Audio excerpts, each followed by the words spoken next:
आने के बदले, सैनिक कार्रवाई करने के बदले पाकिस्तान तो बहुत कमजोर था ना। नेहरू जी उसको यूएन जनरल असेंबली में लेके चले गए, जो आज भी तलवार लटका हुआ है। इतने से भी मन नहीं भरा तो संविधान में एक नई धारा 370 और 35A डाल दिया। उससे भी मन नहीं भरा तो 1952 में नेहरू जी और शेख मोहम्मद अब्दुल्ला के बीच में एग्रीमेंट हुआ, और जो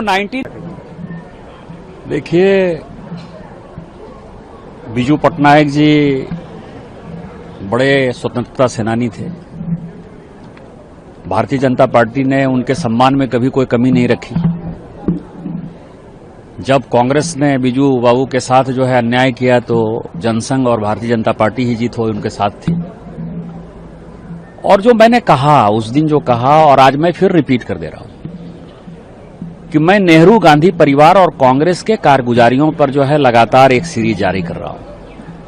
मैंने अपने किस ट्वीट में क्या कहा, मैंने बीजू बाबू पर किस तरह का एलिगेशन लगाया, आप बताइए।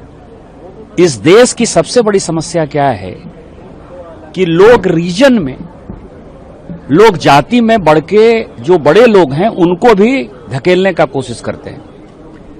बीजू बाबू बिहार के प्राइड नहीं थे क्या?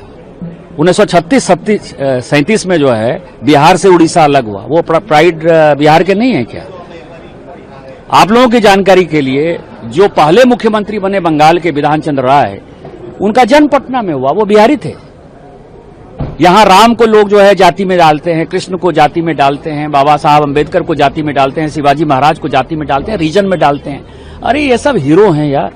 मैं नेहरू परिवार के कारगुजारियों के बारे में बता रहा था और उतना ही मैंने बात कहा है, और उसमें यदि किसी को हर्ट हुआ है तो मैं उसके लिए जो है उनको समझाने की ही कोशिश कर सकता हूं। सर, जम्मू एंड कश्मीर में आपने ट्वीट किया है कि 3 बार चुनाव नहीं हुए, 62 तक चुनाव नहीं हुए, लेकिन उसके बाद से किस परिस्थितियों में इसको लेकर आप क्या कहेंगे?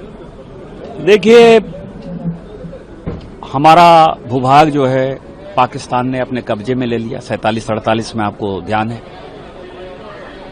उसको छुड़ाने के बदले, सैनिक कार्रवाई करने के बदले पाकिस्तान तो बहुत कमजोर था ना। नेहरू जी उसको यूएन जनरल असेंबली में लेके चले गए, जो आज भी तलवार लटका हुआ है। इतने से भी मन नहीं भरा तो संविधान में एक नई धारा 370 और 35A डाल दिया। उससे भी मन नहीं भरा तो 1952 में नेहरू जी और शेख मोहम्मद अब्दुल्ला के बीच में एग्रीमेंट हुआ, और जो 1954 का जो है वो एक्ट पास हुआ, वो ये कहता है कि लोकसभा और राज्यसभा का जो चुनाव होगा तो सेंट्रल इलेक्शन कमेटी, जो मुख्य चुनाव कार्यालय है हमारा, जिससे कि भारत का संविधान बना है और चुनाव होता है, उसका कोई भी अधिकार जो है जम्मू कश्मीर के अंदर नहीं होगा। और ये बड़ी आश्चर्यजनक बात है कि 1952 में, 1957 में और 1962 3 चुनाव, तीनों में जो लोकसभा के सदस्य बने, किसी को जिसको हाथ पकड़ा, कहा कि तुम अनंतनाग के एमपी हो, तुम श्रीनगर के एमपी हो, वो नॉमिनेटेड मेंबर ऑफ पार्लियामेंट, आप सुन सकते हैं कि यहां नॉमिनेटेड मेंबर ऑफ पार्लियामेंट जो है जम्मू कश्मीर से आए। इवन राज्यसभा के भी जो 4 सदस्य आते थे वो भी नॉमिनेटेड ही आए, दोनों नॉमिनेटेड आए। 30 जून आज के दिन 1961 में इस केस का एक जजमेंट दिया और एक सलाह दिया सुप्रीम कोर्ट ने कि ये चीजें कहीं से संविधान सम्मत नहीं है, और इसीलिए सरकार को प्रयास करना चाहिए कि आप जो है वहां चुनाव करो। और फाइनली 1967 में पहली बार चुनाव हुआ।